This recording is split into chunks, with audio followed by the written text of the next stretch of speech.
I'm Ray Richardson on KBLA Talk 1580. Let's celebrate. Y'all did it. Loving each other, needing each other. Hey, Los Angeles. KBLA Talk 1580 is turning 5, and we're celebrating in a big way. Oh my God. Join us Friday, June 19th, Juneteenth, 4 to 7 p.m. at the Beehive for our 5th anniversary bash and Juneteenth celebration. We're talking surprise celebrity guests, a special presentation, and a major announcement you will not want to miss. I can't wait to hear it. Plus, live music, dancing, games, and enough food and drink to keep the party going. Yeah, that's what I'm talking about. Of course, you're welcome to bring your own picnic basket, blanket, and lawn chair. And the best part, it's completely free. But here's the thing. You've got to sign up in advance. Space is limited, so don't wait. Head to KBLA1580.com right now and lock in your spot. Friday, June 19th, The Beehive, KBLA Talk 1580. 5 years strong, and we're just getting started. Happy anniversary, KBLA! Yeah, man.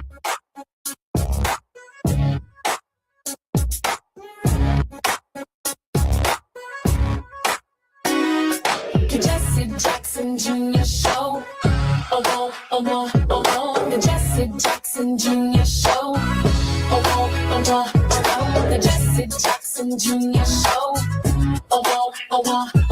The Jesse Jackson Jr. Show. Come on and talk with me. Come on and listen to me. Come on and talk with me. Come on and listen to me. KBLA Talk 1580. Download the app.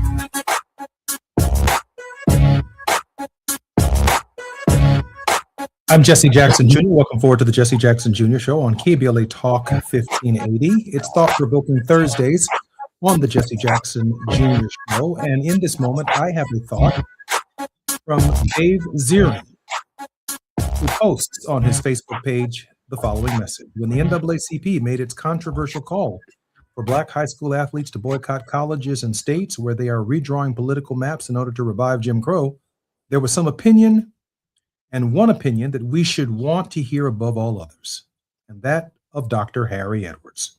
I contacted the legendary 83-year-old sports sociologist, organizer, and author, and he went off with a deep political depth and passion that has been his hallmark for more than 60 years.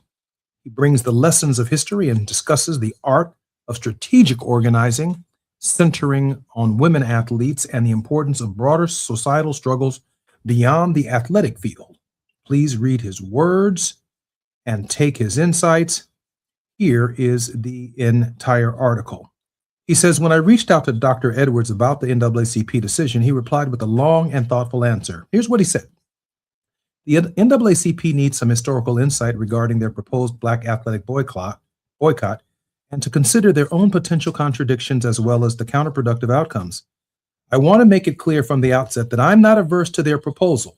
I'm just pulling their coattails on the complexities of their proposed effort, not to speak of the fact that the athletes haven't heard from yet, that we've not heard from them yet. There is better than just a possible chance that as things stand now, many Black athletes will ignore or be outright opposed to the NAACP regarding a Black athletic boycott strategy because under circumstances of being no, quote, Black movement, quote, in the broader society sufficiently influential and compelling enough to travel over stadium walls and through the pavilion turnstiles to provide athletes with an ideological and definitional strategy with political identity and ideological affiliation within a broader societal movement, one that informs, frames, and fuels their involvement and generates the popular political connection and support they need and deserve as they put everything on the line, their present as well as their future.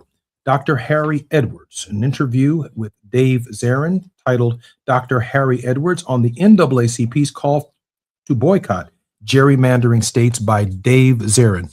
You ought to get that. It's available online. It's available on Facebook.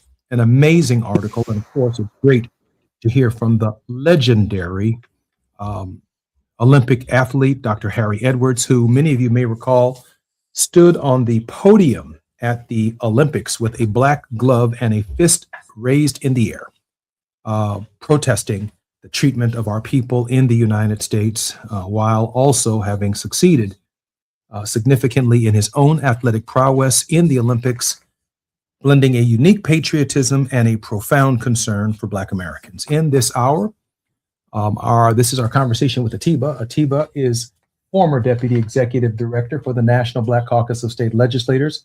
He's a strategic alliance consultant and president of Party Politics US. Atiba, welcome forward to the Jesse Jackson Jr. Show. Jesse, it's always great being here with you. Brother, I know you have some insights on this, and I know that we have a very special guest that will be coming forward in just a couple of minutes. Your initial thoughts on Dr. Edwards and his thoughts. First off, thank you for posting it. And I enjoyed reading it. I know last week we talked a bit about it, and I shared that I was opposed to what the NAACP was asking. And I felt like Dr. Edwards, eloquently as he always does, put it clearly in terms of, a position. But I also thought that he also spoke to, and this is probably where also my heart was about this last week, is that the strategy in terms of where the NAACP came about this, it felt, I don't want to say misguided. It just felt like, hey, we want to attach ourselves to this energy right now, as opposed to really thinking it through in terms of what this looks like and what it would look like going forward.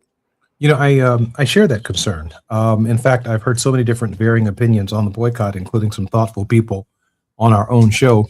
And it's almost as if everyone is backing into a strategy. They're backing into the logic.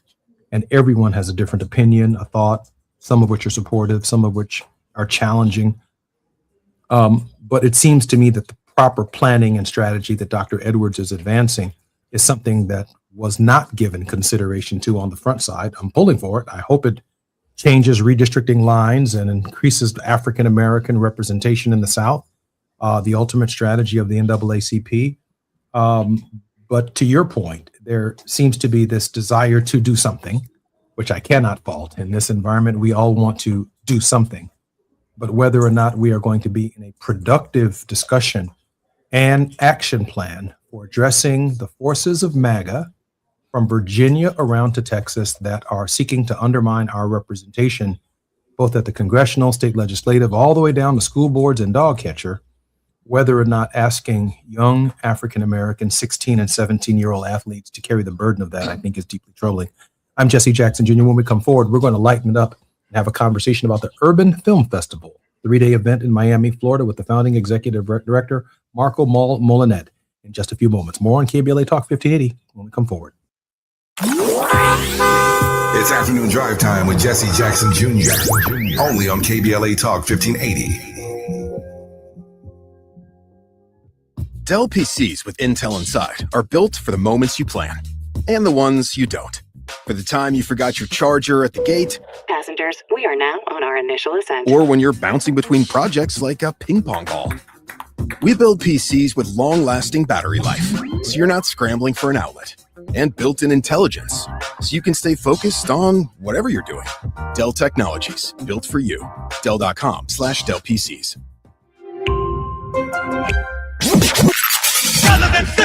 You have something to say, and we want to hear it. KBLA Talk 1580 is engagement radio, not outrage radio. A place where your hopes, your frustrations, and your ideas are welcome 24 hours a day, 7 days a week. Real talk, real people, real Los Angeles. KBLA Talk 1580, the station that sounds like the city looks. Tune in on your AM radio dial at 1580. Download our free KBLA 1580 app or listen live on our website at KBLA1580.com. Unapologetically progressive.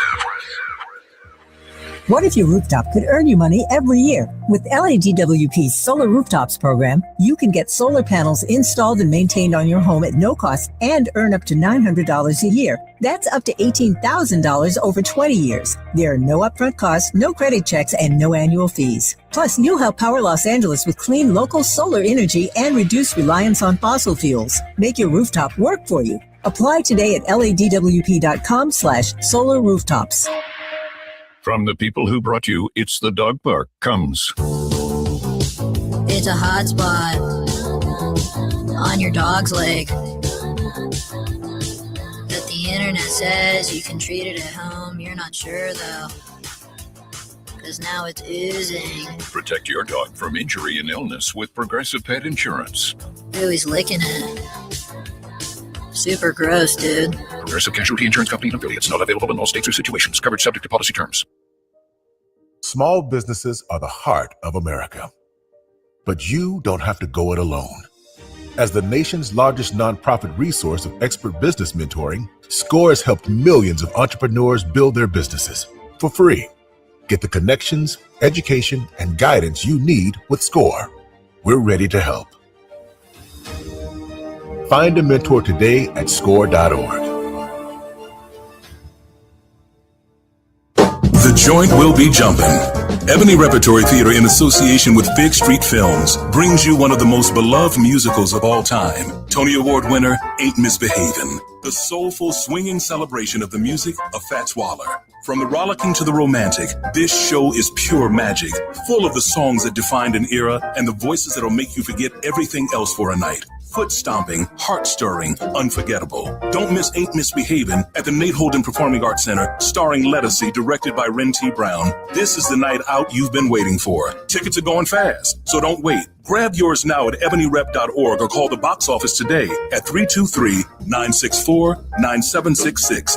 Ebony Repertory Theater, bringing the culture, keeping the legacy alive. Ain't Misbehavin' runs May 21st through June 8th at the Nate Holden Performing Arts Center. Get your tickets now. Now back to more of Jesse Jackson Jr. on KBLA Talk 1580. The Jesse Jackson Jr. Show. The Jesse Jackson Jr. Show. The Jesse Jackson Jr. Show. The Jesse Jackson Jr. Show. King Volley, drop the beat. Come on and talk with me. Come on and listen to me. Come on and talk with me. Come on and listen to me. KBLA Talk 1580. Download the app. I'm Jesse Jackson Jr. Welcome forward to the Jesse Jackson Jr. Show on KBLA Talk 1580. This is our conversation with Atiba, former Deputy Executive Director for the National Black Caucus of State Legislators and strategic alliance consultant and president of party politics. Right now, he has turned his undivided attention to the midterms, including but not limited to having a wonderful marketing campaign called Midterms Effing Matter. And we will get to that a little bit later. But right now, our very special guest, Marco Mal Molinet, the CEO of Florida Film House, has his Urban Film Festival, a major 3-day event taking place in Miami, Florida, in the not too distant future on Labor Day weekend. It is dedicated to educating, exposing, and providing distribution opportunities for underrepresented Black and minority filmmakers telling raw, independent urban stories. Highlights of the film festival include complete free access, professional development, and youth initiatives. Atiba, please bring properly forward our very special guest, Marco Mal. Well, Jesse, thank you for that. And Marco, thank you for joining us today. Last week, let me just take a back step. When I moved to Miami, my big thing was anonymity. Jesse, you know what that's like being in Washington, D.C. I know there were probably very few places, if any, that you could ever go that you didn't know someone. Well, I was a TMZ regular. I hated it. And when I moved to Miami, I enjoyed like anonymity. But, after being here for 5 years, I've started going to these meetings. And last week I went to the Downtown District Authority meeting for their creative arts committee. And there was someone in the room, normally I'm in a room and I was like, there's someone in the room that I know that I want to meet. And the person that I ended up meeting was Marco. And he was the last week. I had picked him out because he stood up and he spoke about the Urban Film Festival. He talked about the work that they're doing. He talked about just a number of things that I'll let him share. But what got me was that there were all these people in the room, and I got a chance to meet quite a few amazing people. And the last person that I talked to was Marco, and we were the last two people there. So I'd say that. Welcome forward to our show, Marco. And so I mentioned that because I want Marco to talk about the Urban Film Festival, what they're doing, why it's one of the largest ones in the country, and how they're working with not just film, but the next generation also of film creators. So with that, Marco, sorry for the long introduction, but thank you so much for making time today to join us today on the Jesse Jackson Jr. Show. Thank you, Atiba. It's an honor to be here.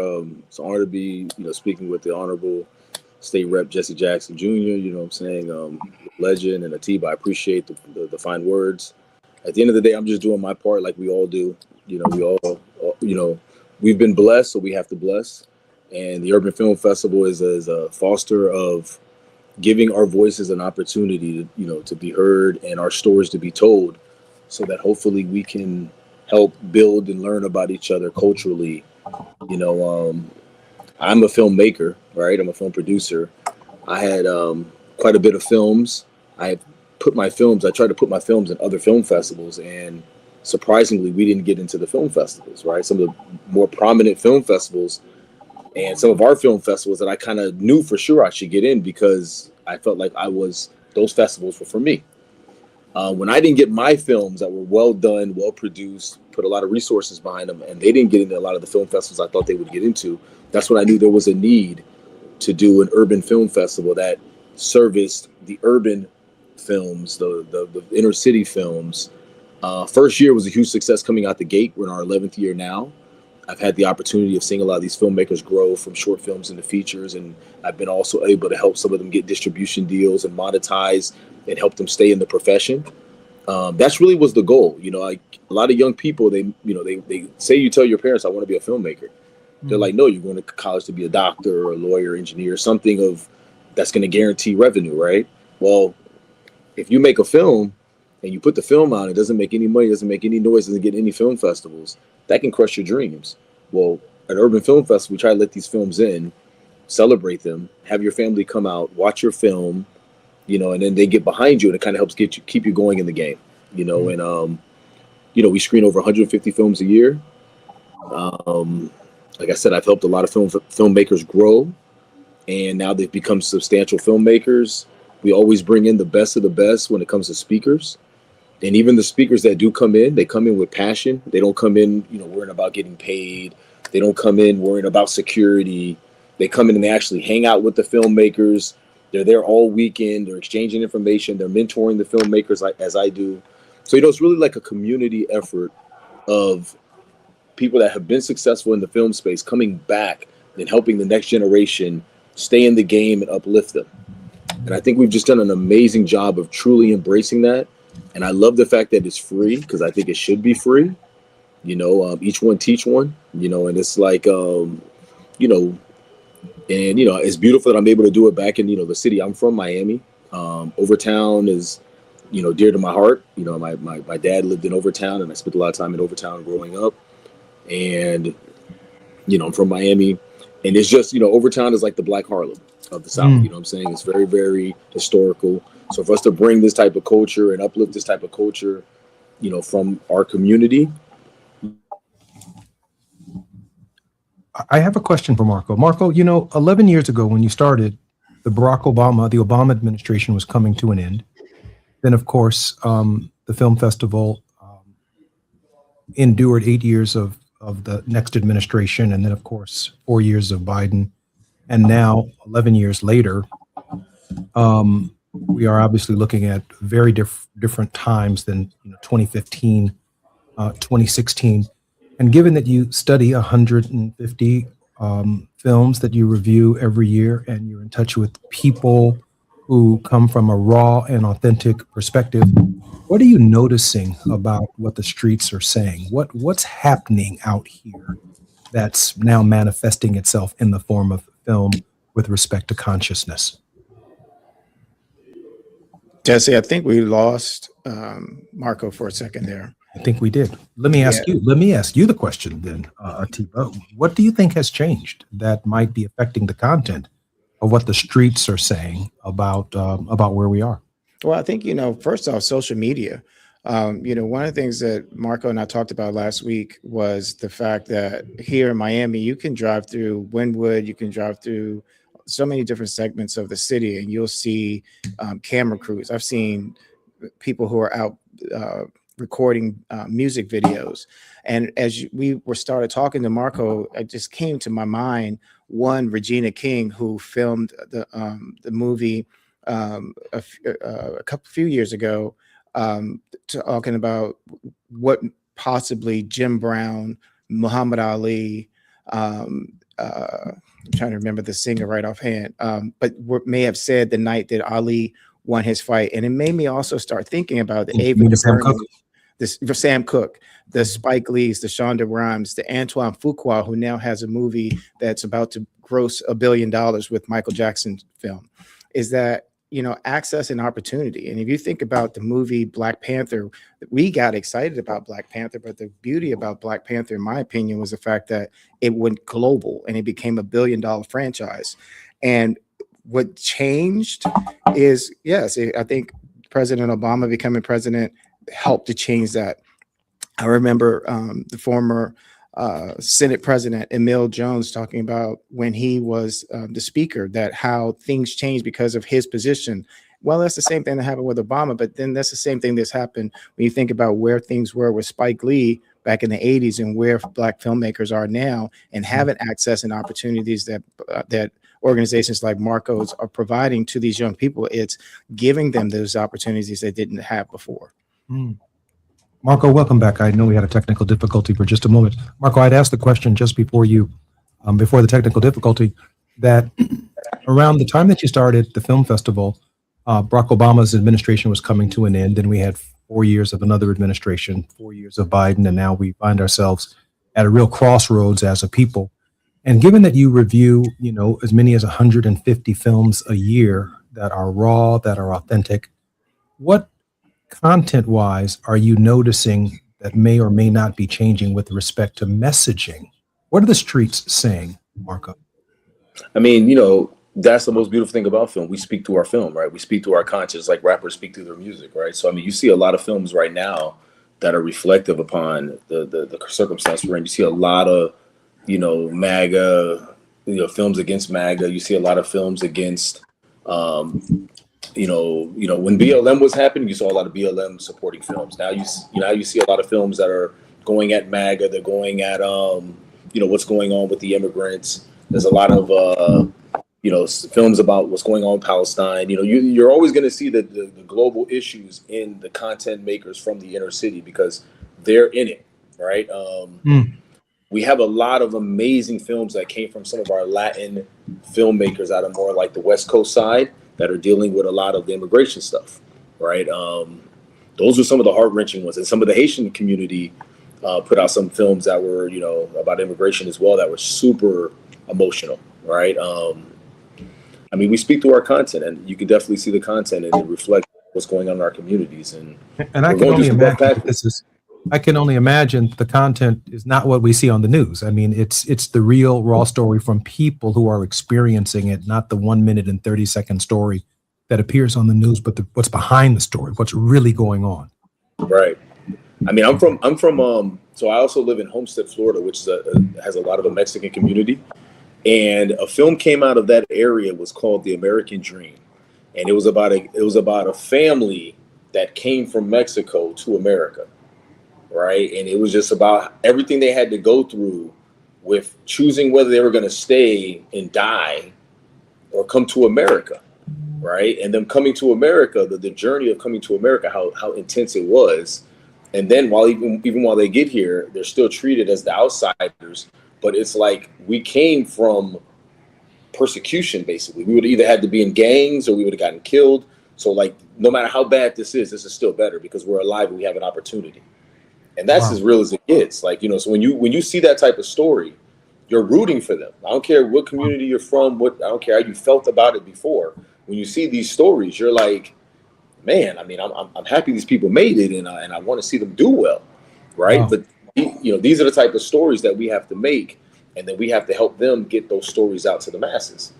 Because that's why film's so important, because we're able to educate each other about real life stuff that we just would never know or see because we're not of that culture. So it brings cultures closer. It brings people together. It's about love, really. It's about love. Yeah. Atiba? Yeah, thank you for that, Marco. And it made me start thinking about my friends from Iran and going to see Persian films in DC and actually getting to see the difference between a Middle Eastern film compared to American film. Our American films often that come from out of Hollywood have a happy ending, but those films don't, and they actually leave you wanting to think.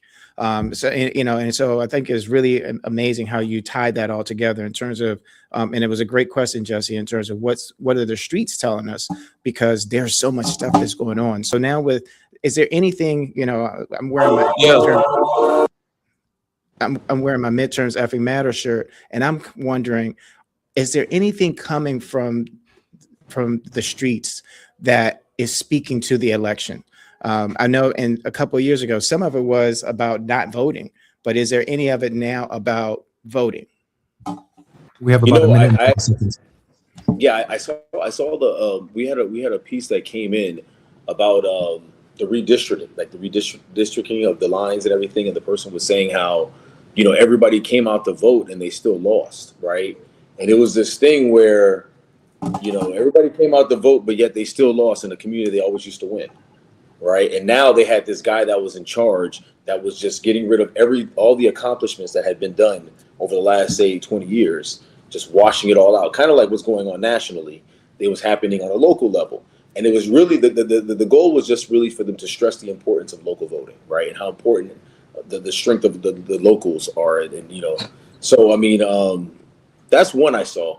But yeah, like you guys said, the streets they're always going to make real content.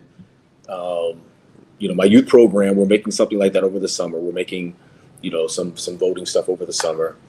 But yeah. Mm-hmm. I'm Jesse Jackson Jr., listening to the Jesse Jackson Jr. Show on KBLA Talk 1580. We're talking about the Urban Film Festival, a major 3-day event in Miami, Florida, founded by executive producer Marco Molinet. He's our very special guest in our conversation with Atiba. More when we come forward on KBLA Talk 1580 in just a moment. It's afternoon drive time with Jesse Jackson Jr. Only on KBLA Talk 1580.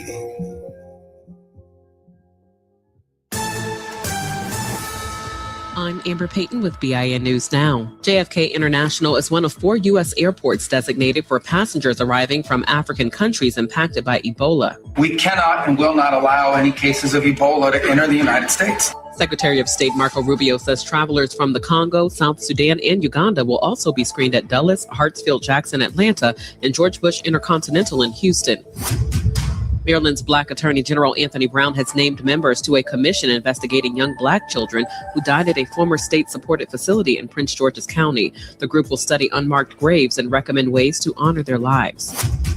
And the Supreme Court is siding with death row inmate Terry Pitchford, a Black man, in a case involving alleged racial discrimination during jury selection. Justices ruled Mississippi prosecutors wrongly rejected 4 of 5 potential Black jurors. The ruling invalidates Pitchford's conviction, but the state can retry him. Get BIN News Now on demand 24/7 on the iHeartRadio app. Hard Rock Casino Tejo, where every bite equals rewards time. Savor bold flavors at Deep Cut Steak and Seafood. Discover your love for Pan Asian at Yu or grab a classic at Hard Rock Cafe. Sign up for Unity by Hard Rock today. Must be 21 years of age or older. Problem gambling? Call 1-800-GAMBLER. This is the KBLA Sports Minute with Ray Richardson. Big props to Major League Baseball for bringing back the HBCU Swingman Classic. The Classic is scheduled for July 10th in Philadelphia during Major League Baseball's All-Star Weekend in Philly. This will be the 4th year MLB has set up a showcase for HBCU baseball players to get exposure in front of scouts and personnel executives from all 32 MLB teams. The top 50 HBCU players in the country will be divided among 2 teams for a game at Citizens Bank Park, home of the Philadelphia Phillies and site of the MLB All-Star Game on July 14th. MLB picks up all expenses for the 50 players and gives them access to All-Star Weekend activities. The timing of the Swingman Classic is important. The Classic is 1 day before the start of the Major League Baseball Draft. The 3-day draft will be conducted in Philadelphia beginning July 11th. No debates, no speculation, just the info you need. That's your KBLA Sports Minute. I'm Ray Richardson on KBLA Talk 1580. We love America in spite of, not because of. And that's the deepest kind of love. This is KBLA Talk 1580. We've got a lot to talk about. I'm Reverend Gerald, the life coach. Is someone you love struggling with addiction and mental illness? Is improving your family's health important? Want to leave a legacy that your family can grow? Are you ready to enhance your perception of life experiences? Then wake up weekends at 7 a.m. with Urban Family Focus and get the wisdom, opportunity, resources, and motivation to live your best life. Join the conversation on Urban Family Focus Saturday and Sunday at 7 a.m. Unapologetically progressive. KBLA Talk 1580. We've got your black.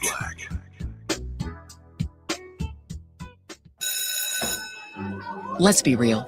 For too long, too many of our students have sat in overcrowded classrooms in underfunded public schools. But as head of the San Diego School Board, Richard Barrera changed that.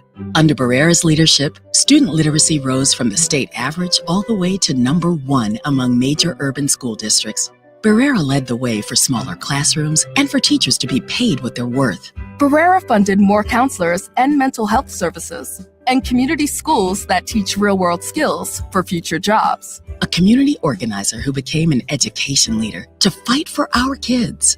The only candidate for State Superintendent of Public Instruction. Backed by the 310,000 classroom educators of the California Teachers Association. Vote Democrat Richard Barrera for State Superintendent. Ad paid for by California Teachers Association Independent Expenditure Committee, not authorized by a candidate or committee controlled by a candidate. My name is Cynthia Mitchell. I've been an emergency room nurse in Los Angeles County for 25 years. I've been there through every fire season, every outbreak, every earthquake. Every time Los Angeles needed us, the doctors and nurses of Los Angeles County showed up. And right now, I'm seeing another disaster coming. Trump's cuts to Los Angeles County's healthcare system are a public health crisis in the making. Medi-Cal, public hospitals, disaster preparedness are all at risk. But we can stop it. Measure ER fights back against these cuts. For a half a penny, we keep emergency rooms open, care within reach for working families, and doctors and nurses serving the communities we love. When you vote yes on Measure ER, you're not just voting for healthcare, you're voting for LA. Vote yes on Measure ER by June 2nd. Ad paid for by Yes on ER, Restore Healthcare for Angelinos, sponsored by St. John's Community Health and Health Justice Action Fund. Ad committee top funder, St. John's Community Health. Let's celebrate. Y'all did it! Loving each other, needing each other. Hey, Los Angeles. KBLA Talk 1580 is turning 5, and we're celebrating in a big way. Oh my God! Join us Friday, June 19th, Juneteenth, 4 to 7 p.m. at the Beehive for our 5th anniversary bash and Juneteenth celebration. We're talking surprise celebrity guests, a special presentation, and a major announcement you will not want to miss. I can't wait to hear it. Plus, live music, dancing, games, and enough food and drink to keep the party going. Yeah, that's what I'm talking about. Of course, you're welcome to bring your own picnic basket, blanket, and lawn chair. And the best part, it's completely free. But here's the thing. You've got to sign up in advance. Space is limited, so don't wait. Head to KBLA1580.com right now and lock in your spot. Friday, June 19th, The Beehive, KBLA Talk 1580. 5 years strong, and we're just getting started. Happy anniversary, KBLA! Yeah, man. You're listening to Jesse Jackson Jr. on KBLA Talk 1580. The Jesse Jackson Jr. Show. The Jesse Jackson Jr. Show. The Jesse Jackson Jr. Show. The Jesse Jackson Jr. Show. King Volley, drop the beat. Come on and talk with me. Come on and listen to me. Come on and talk with me. Come on and listen to me. KBLA Talk 1580. Download the app. I'm Jesse Jackson Jr. Welcome forward to the Jesse Jackson Jr. Show on KBLA Talk 1580. We're in conversation on Thought Provoking Thursday with Atiba. Atiba worked as a TV political contributor for BNC News, In the Heat, In the Know with Mo, The Heat, The Leslie Marshall Show. He's produced a web series by Washington, D.C., the D.C. political newspaper The Hill, and in 2020, Atiba released his first novel, Saving Grace, a political thriller. Atiba, welcome forward to the Jesse Jackson Jr. Show. And thank you very much for bringing our very special guest, Marco Molinet. Marco is dedicated to educating, exposing, and providing distribution opportunities for underrepresented Black and minority filmmakers, telling raw, independent urban stories. Highlights of the festival, Urban Film Festival, a major 3-day event in Miami, Florida. Completely free, professional development classes, screenings, hands-on master classes, workshops, panels with industry experts, and youth initiatives, giving young people an opportunity to interact with some of the biggest players in the industry. Atiba and Marco, welcome forward to the Jesse Jackson Jr. Show. Thanks, Jesse. Marco, let me just throw this out there, and then I'm going to pretty much turn it over to Atiba because I know he has a number of questions that he wants to ask. The stories. Narratives that have historically come for our people out of Hollywood, and I am not going to delve into the present because many of them I have not had time to really catch up on. But the stories when I was growing up, Sanford and Son, the Jeffersons, moving on up to the East Side, all of that right there was reflective of the way Hollywood saw our community, and therefore they portrayed us as less intelligent than we were, less hardworking than we work, and obviously less patriotic than we are. And when I was in prison, one of the things that sustained me during that period was to hear the stories. I mean, every brother in the joint had a different story, man. I was like, okay, now, and I, by the way, when I was in the joint at Atiba, I never met anyone in there who was guilty of anything. Everybody's innocent. I'm saying some of this can't be true. We all done something. So, but I never met an innocent person while I was in the joint for 30 months. And so I find it fascinating that Marco is hearing the stories of our people and the stories of diverse people at a time when books are being banned, classrooms are cutting down content, school systems are shutting down our stories, trying to get roots. Imagine that with Alex Haley back in the schools. And then here comes Marco with the determination to bring authentic and raw stories forward at a film festival to the tune of what? 1,500 reviews of various films over the last 10 years. Pretty remarkable, Marco. And congratulations for uplifting our truth.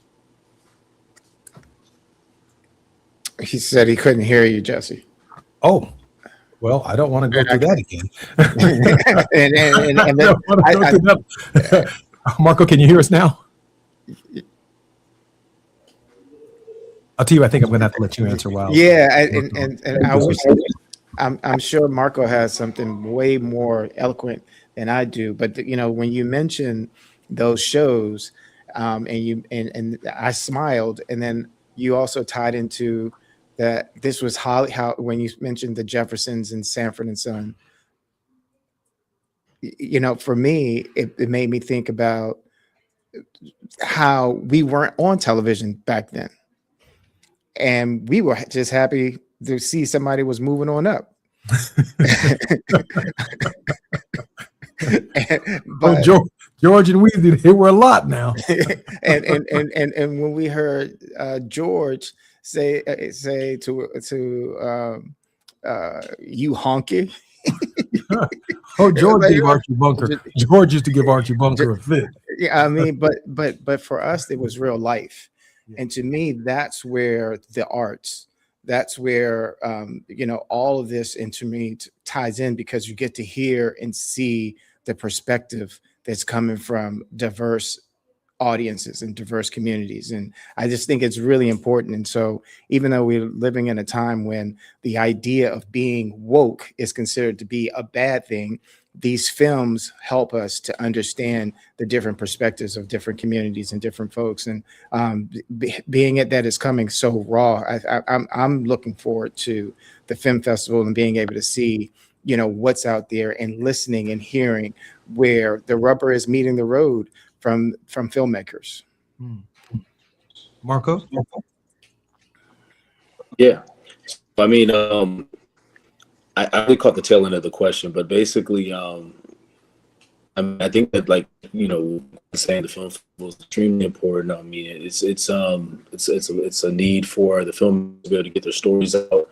I mean, right now you currently find us on urbanfilmfestivals.com that's our website, and then Instagram, we're Urban Film Festival. If you go on Film Freeway, which is a popular platform that filmmakers use to submit for film festivals, you can find us on the Urban Film Festival. And, if you talk to us, we talk back. We're very communicative. People come out, we become part of the community, and we please invite everybody that's interested in film or just want to celebrate, that are Black film enthusiasts, or just inner city, Black, urban, Spanish, Latin, any type of urban film enthusiasts, to come out and support our young filmmakers at the Urban Film Festival for free in Miami, Labor Day weekend at the Silver Spot Cinema downtown. And then we do our youth component in Overtown to start our festival off. And then we have our Welcome to Miami party at the legendary Red Rooster. Right. So, we just invite everybody to come out and celebrate, Black cinema and Spanish cinema and urban cinema. And we appreciate you guys giving us this platform to be able to talk about, the programs that we're doing and the opportunities that we're giving. That's the easiest part of our day. Give us that website again, will you, Marco? It's Urban Film Festivals with an S at the end.com. That's the website, Urban Film Festivals. And on Instagram, that's the same name as well, Urban Film Festival. And Facebook and social media is a beautiful tool to really see what's going on. We do a lot of posting. The filmmakers are the actual people that pretty much run the social media, because they're the ones posting. We just repost all their stories, right? So, like last year we had over 5,000 people that registered and came to the film festival, which is just a lot of people. We had, close to about 800 people fly in from outside of South Florida to take hotels at our hosting hotel. We sold out our hotel and had a spillover all over the city. So, I mean, everybody's involved. All the city commissioners are behind it. The mayor's behind it. I also sit on the film advisory board for Miami-Dade County. They're super behind it. Broward's behind it. Miami DDA, which where me and Atiba were at, they're super behind it. The tourism board, GMCVB, they're behind it. You know, so the whole entire community has come together to support this initiative. It's a very important initiative. And we just really, really, really appreciate the support of our community. And we ask everybody that wants to be a part of this, please come. It's such a great event. It's, you know, there's other great film festivals as well. And I support all film festivals because I think they're all educational and they're all, you know, good for community building. But I really think that we have something special. And I really think that anyone that wants to be in this space should really come out and celebrate with us. Marco, thank you for joining Atiba and myself in conversation today. I'm Jesse Jackson Jr. More than a word of hope, he just gave us a word of action, ways in which we can communicate our messages to large numbers of people. We've been invited to the Urban Film Festival, a 3-day event in Miami, Florida on Labor Day weekend. Give me that website one more time very quickly. Urban Film Festival is www.urbanfilmfestivals.com. Thank you, brother. I'm Jesse Jackson Jr., listening to the Jesse Jackson Jr. Show on KBLA Talk 1580. More conversation with Atiba when we come forward. While you're stuck in traffic, we can at least bring you up to speed on the news of the day. You're listening to Jesse Jackson Jr. only on KBLA Talk 1580.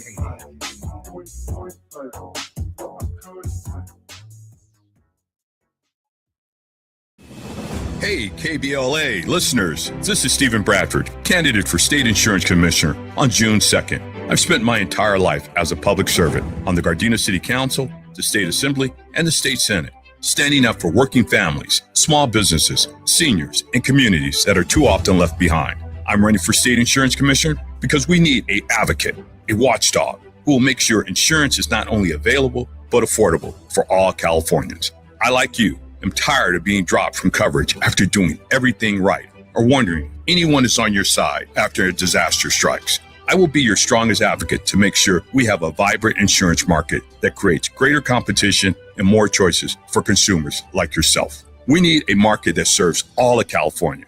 As your next insurance commissioner, I will be that warrior to make sure all Californians have affordable insurance.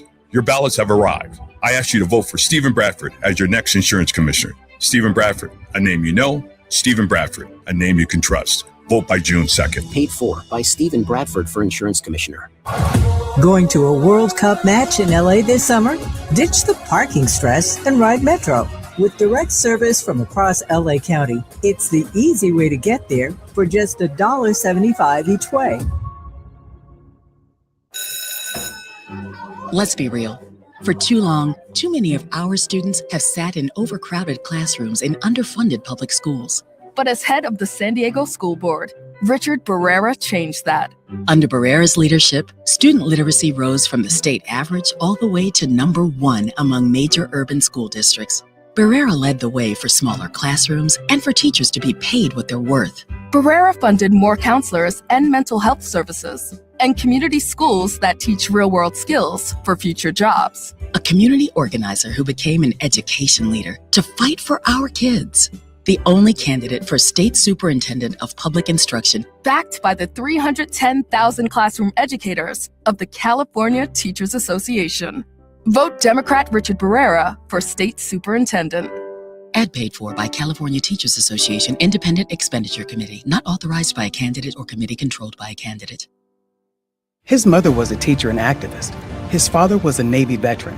He built a company worth billions, and then he walked away from it, turning from profit to purpose, helping those who need it most. That's Tom Steyer. When big oil tried to pollute our air and water, Tom fought to stop them and won. When corporations were dodging taxes, Tom closed the loophole and got billions for public schools. And when party leaders were afraid to take on Trump, he led a movement to impeach him. This president is unfit, he's dangerous, and we need to get rid of him. Now, Trump is attacking Tom because, like the oil companies and the tax cheats, Donald Trump knows Tom Steyer answers to no one and will do whatever it takes to stop special interests and start lowering costs for Californians. I can't do it by myself. I need you guys to be with me, and we need to do this together. Politicians make promises. Tom Steyer makes a difference. Make sure you vote Tom Steyer for governor, June 2nd. Ad paid for by Steyer for Governor 2026. My mom has decided to learn to paint, and she's good. My dad's now into creative cuisine, and I've already put on 6 pounds. Learning new things comes with age. My mom, she started forgetting my name and what we're talking about. Forgetting well-known things doesn't. Memory loss may be a sign of Alzheimer's disease. Early detection gives you and your loved one time to plan for the future. Learn the warning signs of Alzheimer's at 10signs.org. Brought to you by the Alzheimer's Association and the Ad Council. In a world full of noise, one station keeps it real. KBLA Talk 1580, where the conversation goes deeper, the voices sound like yours, and the issues that matter most to our community take center stage. Progressive, powerful, unapologetically us. Whether you're driving through the city or tuning in from your home or office, join the public square. KBLA Talk 1580, your home for talk that enlightens, encourages, and empowers. Listen live on our free KBLA 1580 app, on our website at KBLA1580.com, or on your radio dial at 1580 AM. Success is picking up extra shifts for your family. Now you want to be the boss. Success is getting your foot in the door. Now you want to take the next step. Success looks different to everyone, and University of Maryland Global Campus can help you reach your goals. And there's never been a better time to get started on your future. No application fee if you apply by June 1st. As an accredited state university, UMGC has been transforming lives for over 75 years. With more than 135 undergraduate and graduate degrees and certificates, online and hybrid courses, personalized support, financial resources, and lifetime career services, achieving your dreams is more possible than ever before. Choose the program that's right for your career goals and get started on your next success. No application fee if you apply by June 1st. Learn more at umgc.edu. That's umgc.edu. Certified to operate in Virginia by Shell. Now back to more of Jesse Jackson Jr. on KBLA Talk 1580. The Jesse Jackson Jr. Show. The Jesse Jackson Jr. Show. The Jesse Jackson Jr. Show. The Jesse Jackson Jr. Show. King Volley drops the beat. Come on and talk with me. Come on and listen to the beat. Come on and talk with me. Come on and listen to the beat. KBLA Talk 1580. Download the app. I'm Jesse Jackson Jr. Welcome forward to the Jesse Jackson Jr. Show on Thought Provoking Thursdays. We are in conversation with Atiba, Marco Mal Molinet, amazing figure, doing amazing work. And he's doing it at a time when people, quite frankly, let's be honest, the internet, social media is providing us 2.5 minute vignettes on our history, on the stories of people, most of it shock media, outrage for clicks and for likes. And here is Marco Mal Molinet carefully determining which films that he wants to see distributed, I'm assuming in a larger group as well, that deal with raw, authentic truth. That's unusual in this environment. Atiba? It's unusual and it's powerful. And, you know, it's an example for all of us in terms of, you know, I was talking to someone yesterday about TikTok. I swear, I have no idea how to use TikTok. Me either. but it is a medium that has, you know, caught fire that people use. And like you said, unfortunately, you know, people are getting their information in these 2.5 minute vignettes, but information indeed they're still getting. So, you know, it's like, how do you play that game? Well, Marco, in my opinion, is playing that game. He's not even just playing the game. He's like basically, coach, put me in the game, coach. And he's in the game, you know? And so, you know, and I'm excited to have the opportunity to see and to hear what other people are saying. It's the thing too, Jesse, that I enjoy about wearing these shirts, because I never know who I'm going to talk to. And it's not just about the shirt or wearing the message. It's about hearing what are the concerns of people, whether or not we agree or not. And, you know, we might watch a film and we might like it. We might not like it. But one way or the other, something attracts us to get us to watch it. Well, midterms do effing matter. how can we get these T-shirts, and share with us more about the Midterms Effing Matter movement? Atiba? Yes, sir. Yeah, thank you for that. It's midtermseffingmatter.com. The website, you can go there, you can tell your friends, tell your family. If you go on the site, you can register to vote. You can check and make sure that your registration is still valid. You can find out where your polling place is. You can find out what's on your ballot. And there are a number of other websites you can go to. On our website, you can also scroll down to the bottom. And if you want to wear this message and be thought-provoking and audacious, there we have some gear that you can also purchase there. And if you do decide to purchase it, please use the code 2026 MFM, and you'll get 25% off of your purchase. But ultimately, whatever proceeds and everything that we get from there, we have some other things that we want to do. We want to create some videos. We did it in 2020 where we had people come into a park in Georgetown in Washington, D.C. that is lined with graffiti. And we asked people to share why they wanted to vote. And we used the hashtag You Matter, because the reason why we vote is because you matter. Mm-hmm. And, so we're just one of hopefully thousands or tens of thousands of others that are out here that recognize that in order to win this election, we have to vote in numbers that are too large to manipulate the outcome. For us, we think that we have to make it, we know that this is a serious issue, but we also need to make it fun in a way to keep people engaged and keep people wanting to bring other people to the party.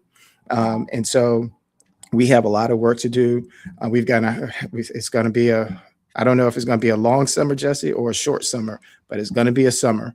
And it's going to be a hot one. I believe that politically as well as this weather. Hey, let me ask you a question. I mean, the shirt itself is provocative. Can you share with us, and I think you touched upon it briefly a few moments ago, what is the response when people see you walk into a place with a shirt that says Midterms Effing Matter? It's got to be an immediate conversation. Yeah, of course. Funny thing, because and sometimes people think, oh, are you a college professor? Because they think midterms. And I tell them, no, I'm not a college professor, but it is a test. Wow. It's a test of how many people we can get to go vote. And so, and it's funny because it actually leads to conversations. I can't tell you how many times people walk by me and they'll just say they do, and you're right, and so, at first I thought of course, I'm in Florida, you never know, what kind of reaction you're going to get from people. But overall, it's whether or not regardless of your political affiliation, we want you to vote. We believe, of course, that people who are voting this go round, that we have a number of issues to vote for. And I think we have, honestly, Jesse, and the more that I talk to people, we have a way more in common than we do differences.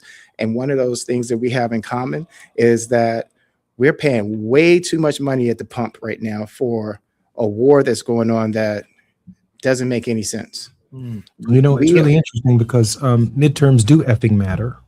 Obviously, Senator Cornyn is no longer going to be representing the state of Texas. And now we're looking at Tellerico versus Paxton in the general election. And all preliminary signs suggest that Democrats may be able to flip a seat. And that is in no small measure because midterms effing matter. Atiba, I did not mean to cut you off. No, it's fine. Thank you for that, Jesse, because the thing is that I think that what people are going to recognize too is that we started talking about this months ago about affordability. But the thing is that it's not just Democrats or African Americans or Hispanic Americans that are feeling the brunt of what is happening with the economy. All of us, no matter whether or not you're wealthy, middle class, poor, ultra poor, everyone is feeling the brunt of decisions that seem to be, in my opinion, a sense of give me what's in your pocket. I don't care who you are. It's basically all of us are being robbed blind. The bank door is open, and there are reasons that we're going to keep saying that midterms effing matter and that we have to go and vote in numbers too large to manipulate the outcome. And in doing so, we have to call on those from the past and who showed us the way forward, because I do truly believe that we can change the direction of this country, but we have to figure out how to do it together. Thank you, Brother Atiba. Enjoy my conversations with you every week. Same here, Jesse. I'm Jesse Jackson Jr. When we come forward, we'll be in the World House with Dr. Johnny Mack. More when we come forward right here on KBLA Talk 1580.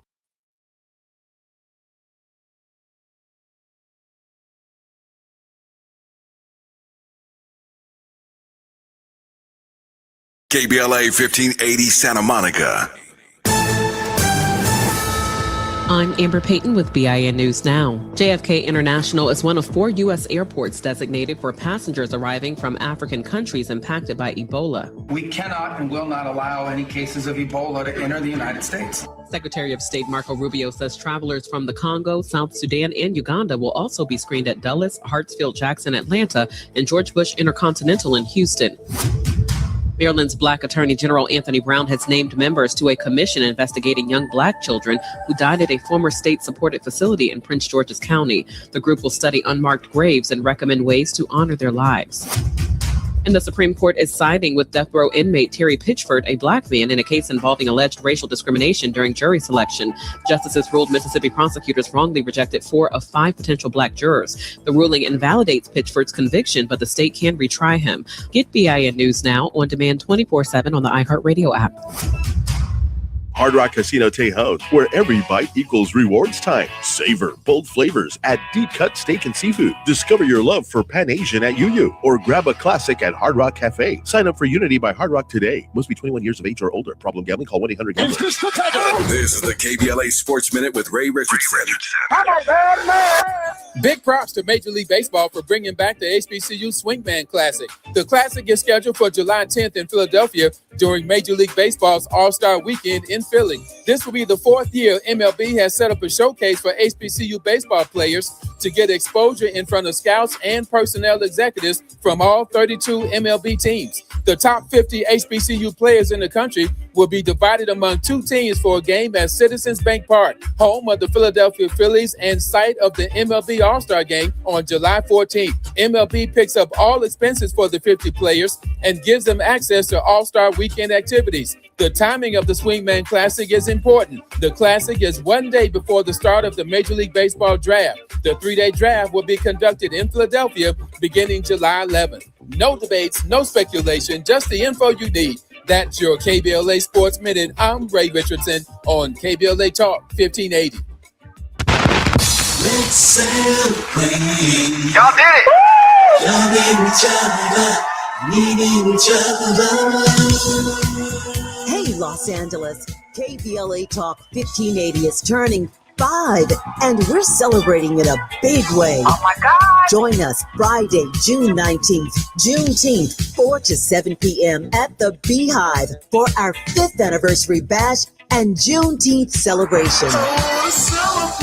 We're talking surprise celebrity guests, a special presentation, and a major announcement you will not want to miss. I can't wait to hear it. Plus, live music, dancing, games, and enough food and drink to keep the party going. Yeah, that's what I'm talking about. Of course, you're welcome to bring your own picnic basket, blanket, and lawn chair.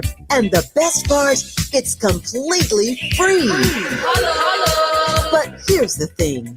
You've got to sign up in advance. Space is limited, so don't wait. Head to KBLA1580.com right now and lock in your spot. Friday, June 19th, the Beehive, KBLA Talk 1580. 5 years strong, and we're just getting started. Happy anniversary, KBLA! Yeah, man!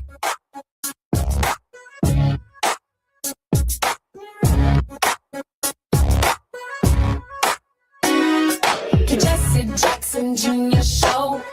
Oh, oh, oh, oh, oh, oh. The Jesse Jackson Jr. Show. Oh, oh, oh, oh, oh. The Jesse Jackson Jr. Show. Oh, oh, oh, oh, oh, oh. The Jesse Jackson Jr. Show. Oh, oh, oh, oh, oh.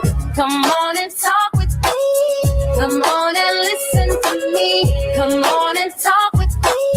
Come on and listen to me.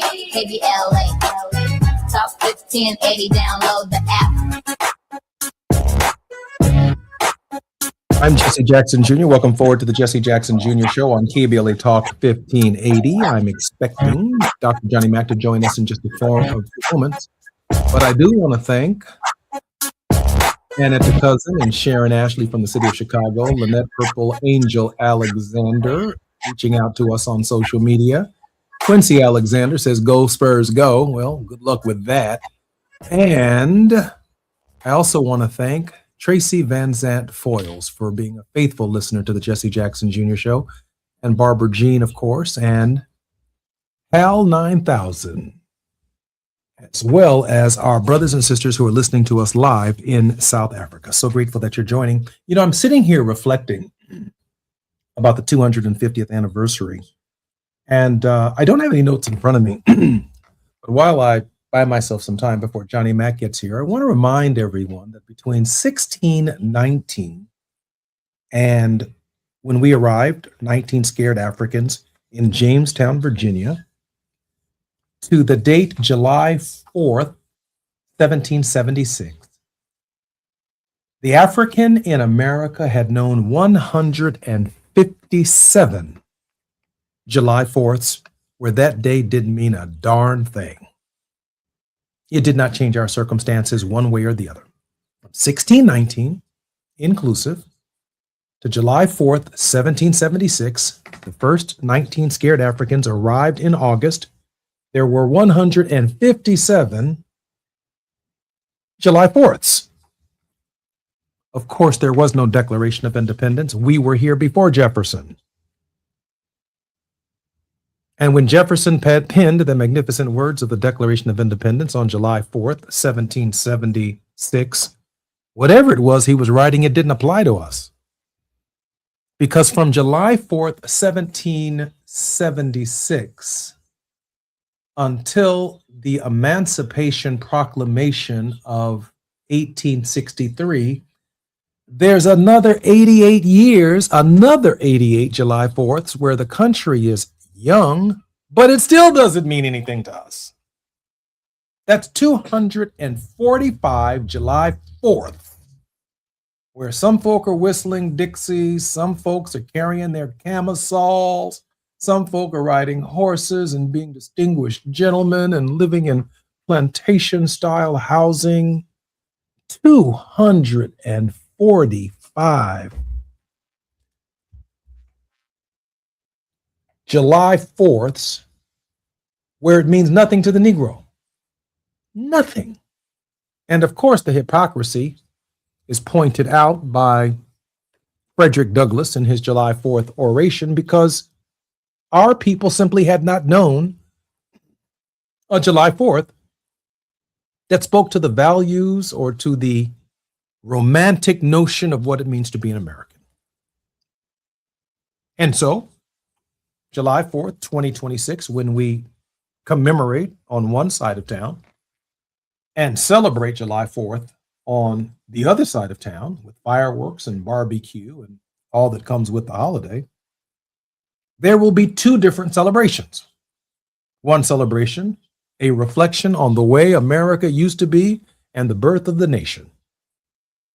Another reflection on why are we on July 4th fighting to keep Jim Clyburn in Congress and Benny Thompson in Congress, and what of Justin Pearson, and what of Al Green losing his seat in Texas, and Jasmine Crockett not coming back to the Congress or to the Senate?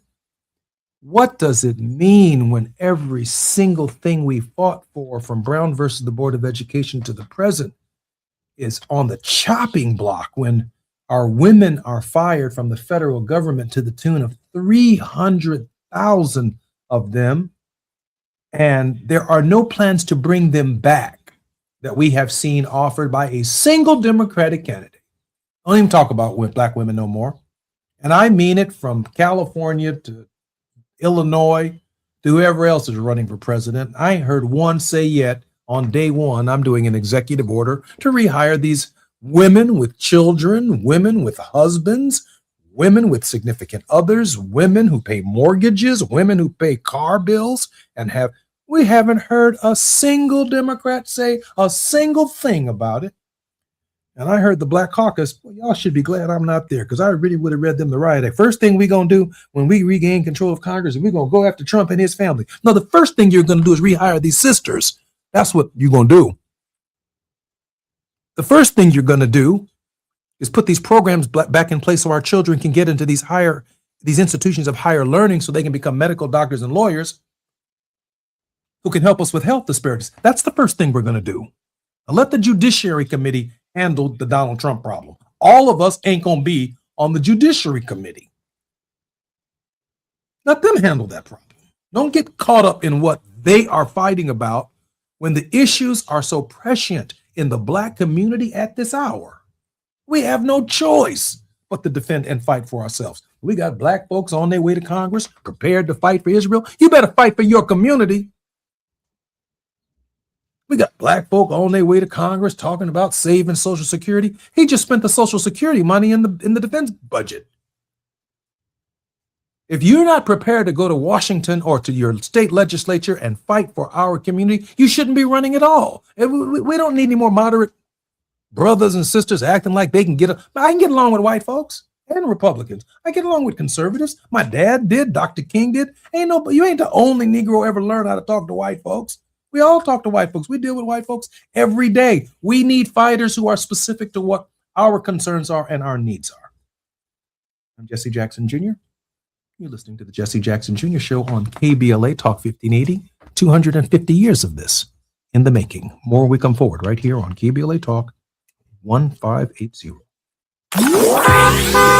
It's afternoon drive time with Jesse Jackson Jr. Only on KBLA Talk 1580. Dell PCs with Intel inside are built for the moments you plan and the ones you don't. For the time you forgot your charger at the gate. Passengers, we are now on our initial ascent. Or when you're bouncing between projects like a ping pong ball. We build PCs with long-lasting battery life, so you're not scrambling for an outlet. And built-in intelligence, so you can stay focused on whatever you're doing. Dell Technologies, built for you. Dell.com/Dell PCs.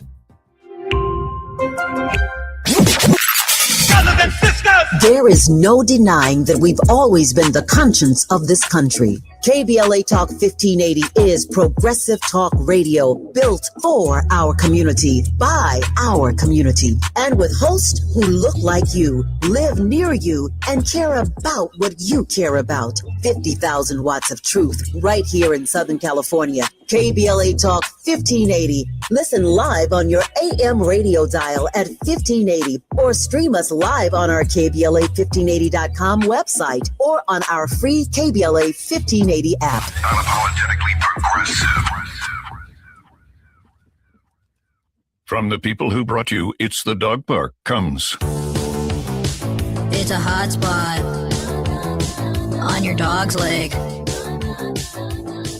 But the internet says you can treat it at home. You're not sure though, because now it's oozing. Protect your dog from injury and illness with Progressive Pet Insurance. Ooh, he's licking it. Super gross, dude. Progressive Casualty Insurance Company and affiliates. Not available in all states or situations. Coverage subject to policy terms. Small businesses are the heart of America. But you don't have to go it alone. As the nation's largest nonprofit resource of expert business mentoring, SCORE has helped millions of entrepreneurs build their businesses for free. Get the connections, education, and guidance you need with SCORE. We're ready to help. Find a mentor today at score.org. The joint will be jumping. Ebony Repertory Theater, in association with Big Street Films, brings you one of the most beloved musicals of all time. Tony Award winner, Ain't Misbehavin'. The soulful, swinging celebration of the music of Fats Waller. From the rollicking to the romantic, this show is pure magic, full of the songs that defined an era and the voices that'll make you forget everything else for a night. Foot stomping, heart stirring, unforgettable. Don't miss Ain't Misbehavin' at the Nate Holden Performing Arts Center, starring Lettucey, directed by Ren T. Brown. This is the night out you've been waiting for. Tickets are going fast, so don't wait. Grab yours now at ebonyrep.org or call the box office today at 323-964-9766. Ebony Repertory Theater, bringing the culture, keeping the legacy alive. Ain't Misbehavin' runs May 21st through June 8th at the Nate Holden Performing Arts Center. Get your tickets now. Now back to more of Jesse Jackson Jr. on KBLA Talk 1580. The Jesse Jackson Jr. Show. Jackson Jr. Show. The Tracy Jackson Jr. Show. The Tracy Jackson Jr. Show. King Folly drops the beat. Come on and talk with me. Come on and listen to me. Come on and talk with me. Come on and listen to me. KBLA Talk 1580.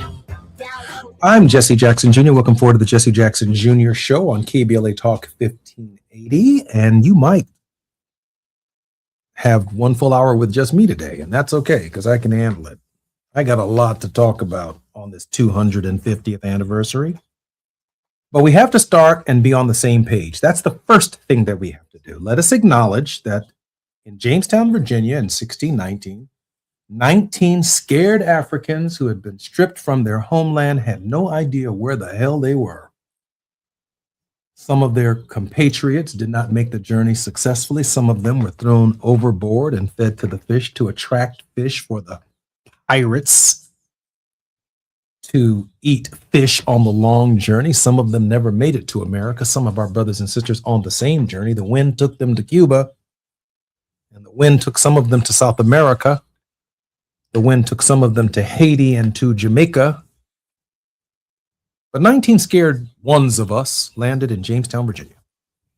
And that was in August of 1619 when our blood, our ancestry, our spirit energy, the history of time eternal arrived right here on the shores of what will become, or what would become, the United States.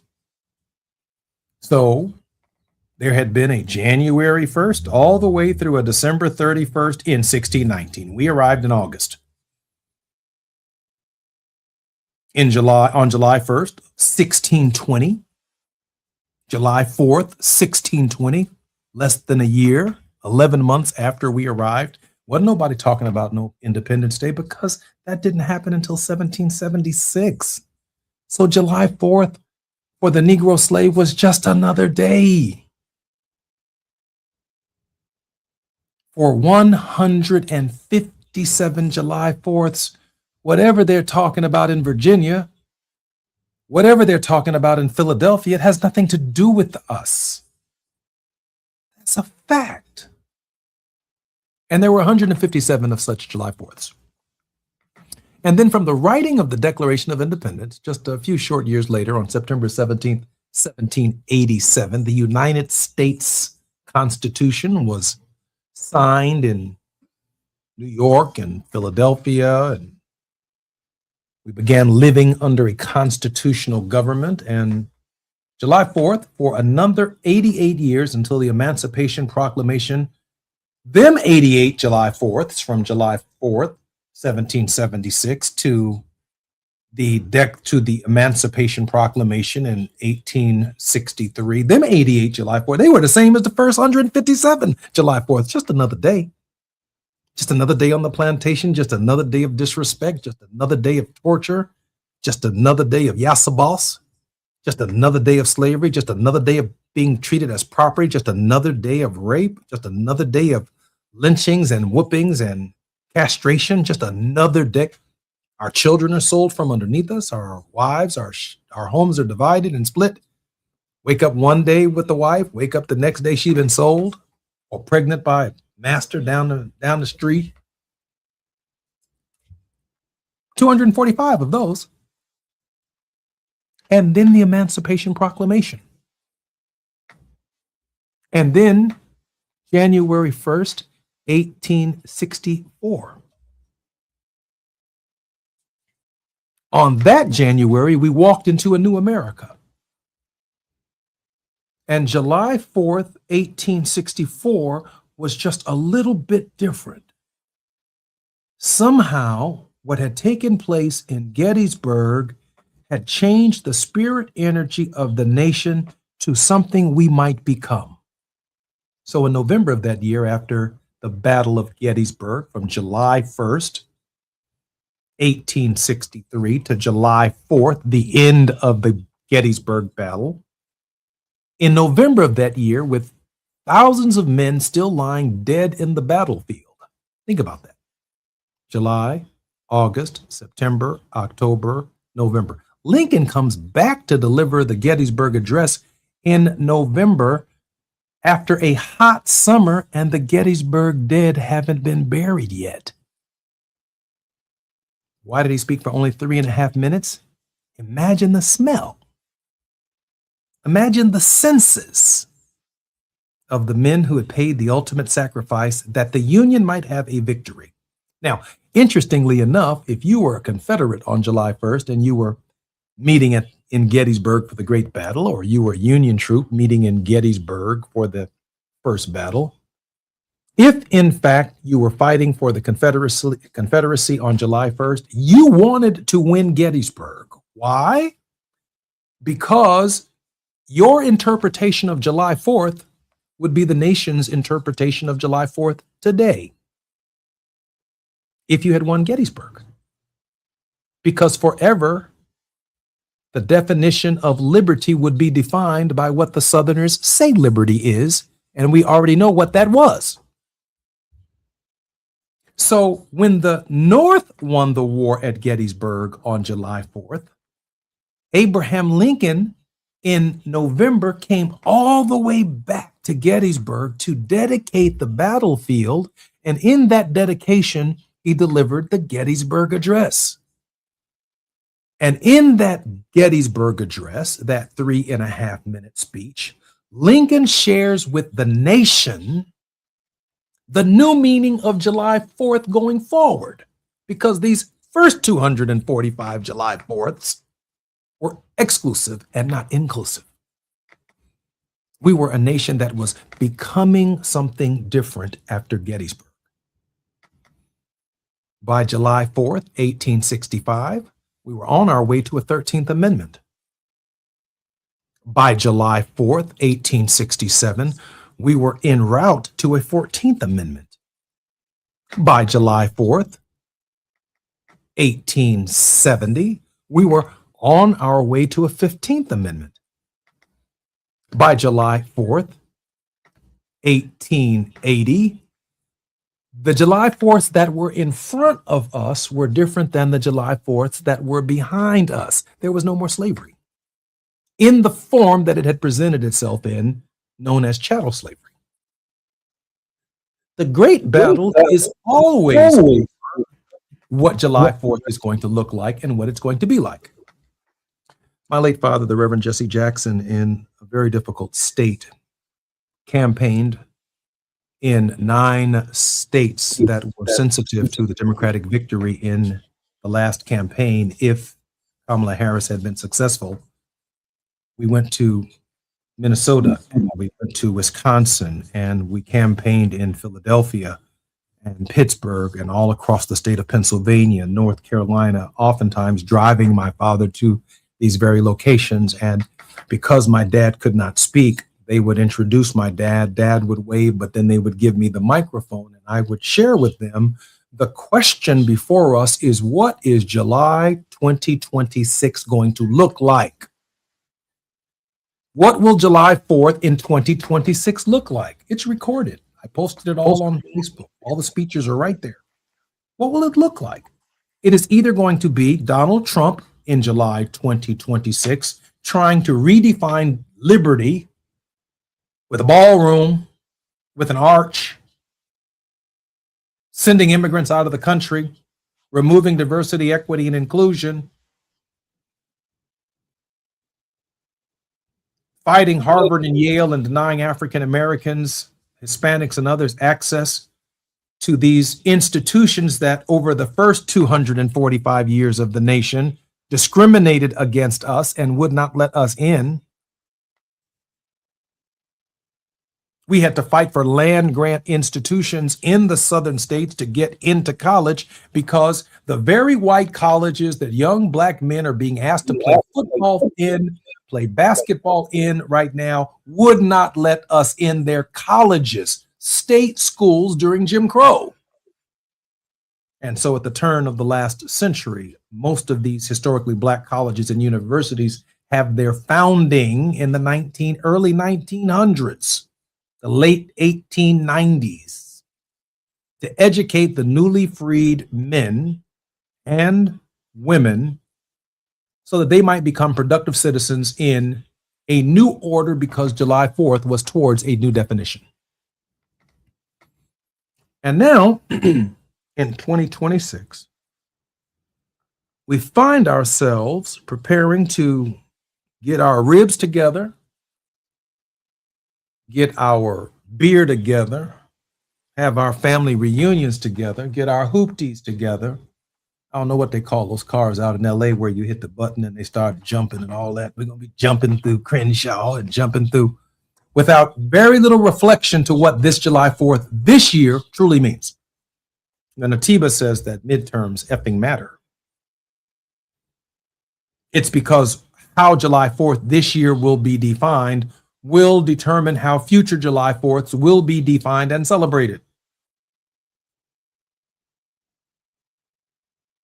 What I can tell you is July 4th, 1953 was one iteration of America, but July 4th, 1954 was towards, after the May 17th Brown versus the Board of Education decision, March, April, May, June, July 4th, 1954, America was wrestling with some very different questions about what it meant to be an American and what its true definition would be.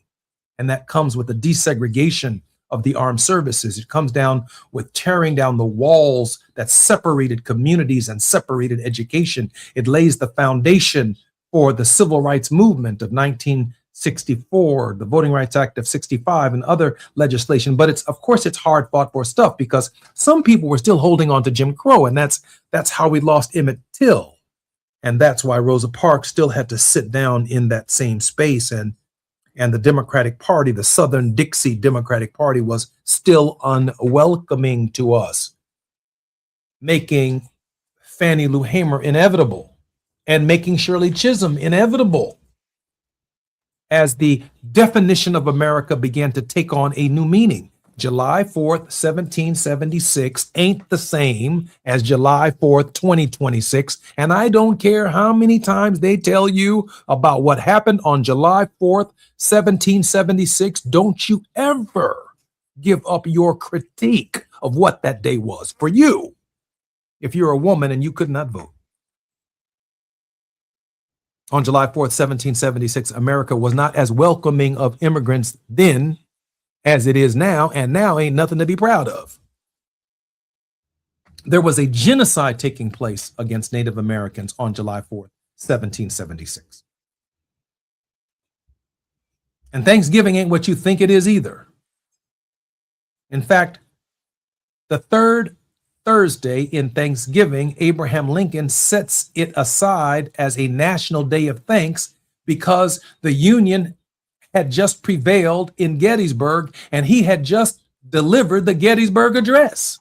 He said, we've got a lot to be thankful for. It had nothing to do with turkeys and Plymouth Rock. Absolutely nothing. Now, over time, Thanksgiving has taken on different meanings because we have a problem in this nation with historical memories, but we cannot, as a people, give up the logic of our stories. Now, I wish I could write down this opine for you, but you can share the post on Facebook.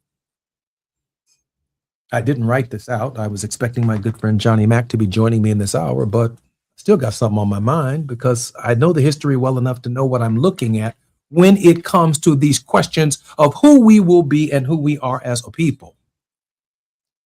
But what God has blessed us with is the critique of America that they would love to erase because they can't explain the first 245 July 4ths. They can't explain it. And the last, since the Gettysburg Address, since the Emancipation Proclamation, since every single July 4th is different because we confront a different iteration of the body politic in this nation, we find ourselves in a real struggle determining the future of the republic itself. And so, like Frederick Douglass, what to the slave is July 4th? What to the Negro, to the woman, to the Hispanic, to anyone is July 4th? in an environment where we are losing our rights. I'm Jesse Jackson Jr. You're listening to the Jesse Jackson Jr. Show, KBLA Talk 1580. More when we come forward. Right here.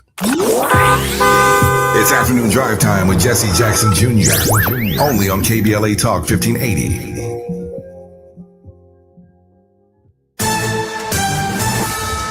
I'm Amber Payton with BIN News Now. JFK International is one of 4 U.S. airports designated for passengers arriving from African countries impacted by Ebola. We cannot and will not allow any cases of Ebola to enter the United States. Secretary of State Marco Rubio says travelers from the Congo, South Sudan, and Uganda will also be screened at Dulles, Hartsfield-Jackson, Atlanta, and George Bush Intercontinental in Houston. Maryland's Black Attorney General Anthony Brown has named members to a commission investigating young Black children who died at a former state-supported facility in Prince George's County. The group will study unmarked graves and recommend ways to honor their lives. And the Supreme Court is siding with death row inmate Terry Pitchford, a Black man, in a case involving alleged racial discrimination during jury selection. Justices ruled Mississippi prosecutors wrongly rejected 4 of 5 potential Black jurors. The ruling invalidates Pitchford's conviction, but the state can retry him. Get BIN News Now on demand 24/7 on the iHeartRadio app. Hard Rock Casino Tejon, where every bite equals rewards time. Savor bold flavors at Deep Cut Steak and Seafood. Discover your love for Pan Asian at Yu or grab a classic at Hard Rock Cafe. Sign up for Unity by Hard Rock today. Must be 21 years of age or older. Problem gambling? Call 1-800-GAMBLER. This is the KBLA Sports Minute with Ray Richardson. Big props to Major League Baseball for bringing back the HBCU Swingman Classic. The Classic is scheduled for July 10th in Philadelphia during Major League Baseball's All-Star Weekend in Philly. This will be the 4th year MLB has set up a showcase for HBCU baseball players to get exposure in front of scouts and personnel executives from all 32 MLB teams. The top 50 HBCU players in the country will be divided among 2 teams for a game at Citizens Bank Park, home of the Philadelphia Phillies and site of the MLB All-Star Game on July 14th. MLB picks up all expenses for the 50 players and gives them access to All-Star Weekend activities. The timing of the Swingman Classic is important. The Classic is 1 day before the start of the Major League Baseball draft. The 3-day draft will be conducted in Philadelphia beginning July 11th. No debates, no speculation, just the info you need. That's your KBLA Sports Minute. I'm Ray Richardson on KBLA Talk 1580. Turn the dial to where the truth lives. This is KBLA Talk 1580.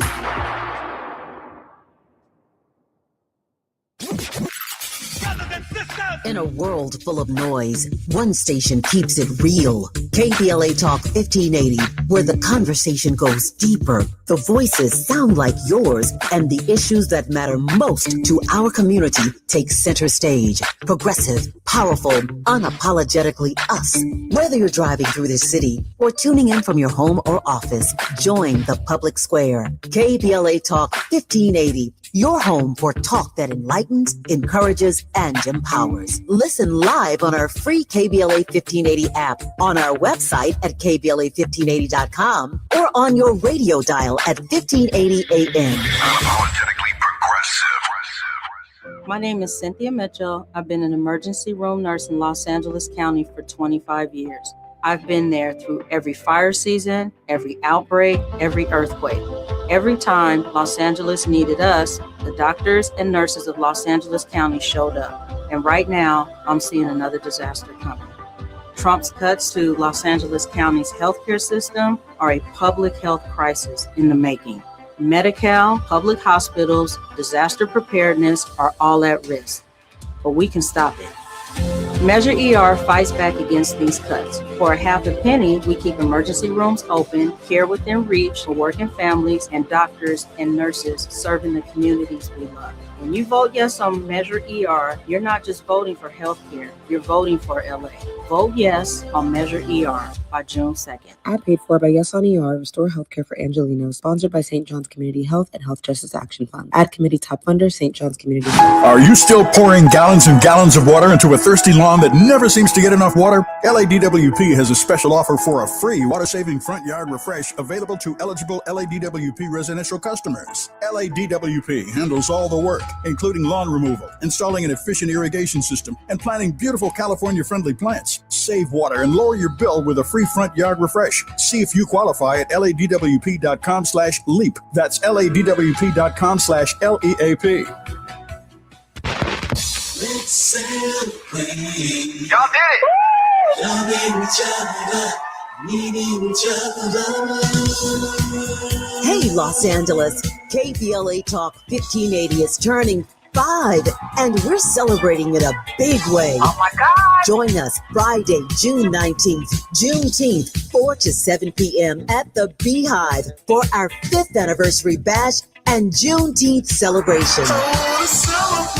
We're talking surprise celebrity guests, a special presentation, and a major announcement you will not want to miss. I can't wait to hear it. Plus, live music, dancing, games, and enough food and drink to keep the party going. Yeah, that's what I'm talking about. Of course, you're welcome to bring your own picnic basket, blanket, and lawn chair. And the best part, it's completely free. But here's the thing. You've got to sign up in advance. Space is limited, so don't wait. Head to KBLA1580.com right now and lock in your spot. Friday, June 19th, The Beehive, KBLA Talk 1580. 5 years strong, and we're just getting started. Happy anniversary, KBLA! Yeah, man. You're listening to Jesse Jackson Jr. on KBLA Talk 1580. The Jesse Jackson Jr. Show. The Jesse Jackson Jr. Show. The Jesse Jackson Jr. Show. The Jesse Jackson Jr. Show. King Folly, drop the beat. Come on and talk with me. Come on and listen to me. Come on and talk with me. Come on and listen to me. KBLA Talk 1580. Download the app. Jackson Jr.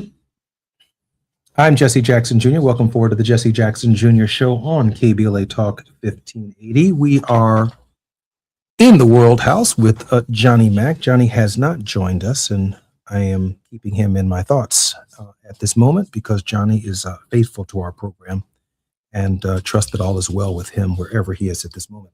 I do want to pick back up where I left off for just a minute and bring in another friend of mine who's going to help me through the balance of the hour. So it's easy to tell the story of America from the perspective that our contribution is a limited contribution, when the fact of the matter is there is no American story without our contribution. Our contribution isn't a side story to the American story. It is central to the evolution and the development of the American story.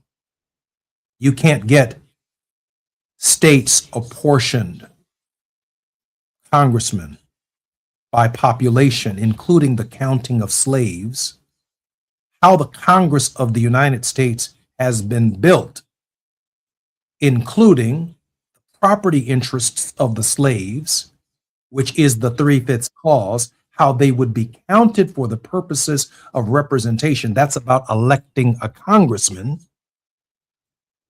that the slaves could be counted for that purpose, not for their humanity, but for the purposes of their property, because the rural states did not have enough people in them to have significant members of Congress in the House of Representatives, so they had to count the slaves. That's the 3/5 clause. Ain't nobody took your other 2/5 and ran off with them and hid them from you. No, they needed 3/5 for the purpose because the plantations were made up of a few white folks at the top, but the rest of us were slaves. We have to count them in order to get a congressman out of that arrangement. That's how that happened. And then in the upper chamber of the Congress of the United States, each state was given 2 United States senators. But appropriations bills start in the House. How money is spent starts in the House. So the slave compromise is part of whatever legislation leaves the House, that begins in the House, that ends in the Senate, that is then reconciled and signed by the President of the United States, whatever law or legislation it is part of a slave compromise. The system itself could not shake the idea of slavery. Here we are in 2026 arguing about our representation. Liberal white folks running around talking about lines, and Trump trying to undo all lines. The court thrown a big old monkey wrench in the middle of the redistricting process, discussing lines and discussing partisanship. There are clauses in the Constitution that lead all the way up to the Voting Rights Act of 1965 that had us counted a certain way, and wealth throughout the nation was appropriated and apportioned to rural areas and urban areas on the basis of those numbers. That's a fact. That's inescapable. Now, not everybody's going to make that argument because they're too busy now making partisan arguments. I'm the Democrat. I'm taking on the MAGA. No, you are here because of the apportionment of these Negroes and Negro property over the states and the evolution of this country during these first 245 July 4ths.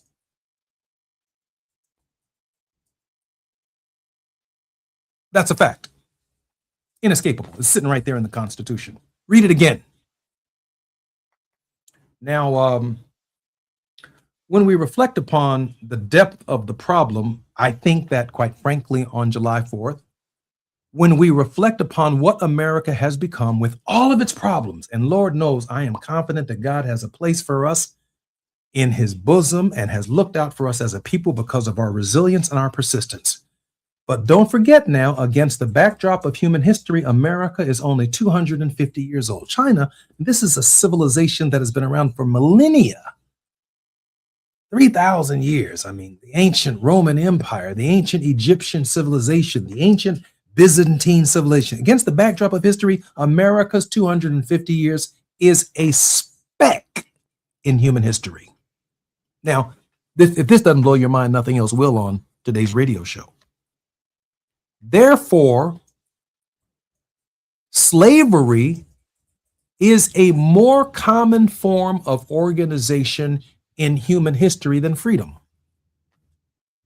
Unfreedom has a longer history of organization in civilizations and empires in the history of the world than the idea of freedom. And then here come America, continuing the history of unfreedom. And then here come God and the Negro, talking about the right to vote and talking about ending slavery constitutionally, talking about ending chattel slavery and fighting to end other forms of discrimination and slavery against women, against the LGBTQ, against people who can't eat, against people who can't get educated. Comes with getting out of slavery. The Negro has asked for, and it has changed the definition of the slave system that America was prepared to continue until the Negro showed up complaining about the system and fighting for his and her rights. See, my guest is here, John. Just give me a few minutes. I may bring you in on the next break because I need to finish this thought because it's heavy on my mind. So the Negro is responsible for democracy in the United States. And as a result of what we have done to this very brief speck of human history called America, 194 countries around the world copied the American experiment and moved in the direction of democracy. In our formative educations, we never talk about our contribution to the world. But when we made America democratic, it made the rest of the world fall in line. Us versus the world and tyranny, and fighting against different forms of slavery in South Africa, and fighting against slavery in South America, and fighting against systems of oppression and capitalism in other parts of the world that takes people's critical minerals and reserves, brings them to a production system that then returns finished products to people without paying people livable wages, and trying to extract from that system healthcare, benefits, a 5-day work week, extracting from that system a pension fund, extracting from that system fairness for women who head households where there are no men, extracting from that system has been our struggle as African Americans, and we led America into that struggle. That's who we are. That's what we've done. And as America begins to retreat from the idea of democracy, we can expect, without our consistent probing witness, other democracies around the world to collapse as well. That's just how important this little 250-year-old experiment is, not just to your neighborhood, your street, what you think you know, but to the rest of the planet itself. The environment itself hinges upon citizens engaging in government reform to hold the global corporate community accountable to the idea that we all have a right to breathe fresh air and drink clean water. Something that basic. That if the companies could, they'd make you pay for it. When Tesla, no, not the one owned by Elon Musk, when Tesla founded the electric current, he wanted electricity to be free. We didn't found a way to sell that. I'm Jesse Jackson Jr., listening to the Jesse Jackson Jr. Show. My close and dear friend John Diggles will be joining us when we come forward in the final segment of our show. More on KBLA Talk 1580. Happy 250th birthday, America.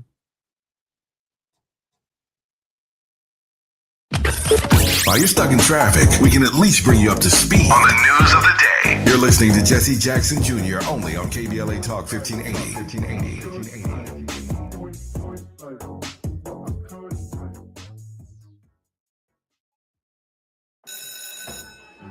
Let's be real. For too long, too many of our students have sat in overcrowded classrooms in underfunded public schools. But as head of the San Diego School Board, Richard Barrera changed that. Under Barrera's leadership, student literacy rose from the state average all the way to #1 among major urban school districts. Barrera led the way for smaller classrooms and for teachers to be paid what they're worth. Barrera funded more counselors and mental health services, and community schools that teach real-world skills for future jobs. A community organizer who became an education leader to fight for our kids. The only candidate for state superintendent of public instruction, backed by the 310,000 classroom educators of the California Teachers Association. Vote Democrat Richard Barrera for state superintendent. Ad paid for by California Teachers Association Independent Expenditure Committee, not authorized by a candidate or committee controlled by a candidate.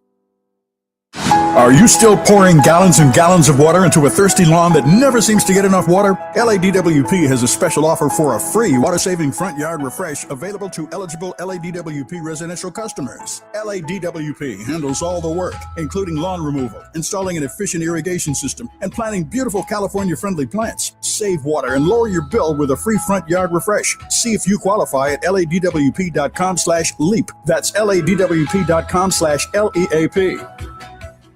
Hi, I'm Chris Holden, former California Assembly member, former mayor of Pasadena, and CEO of LA Fire Justice.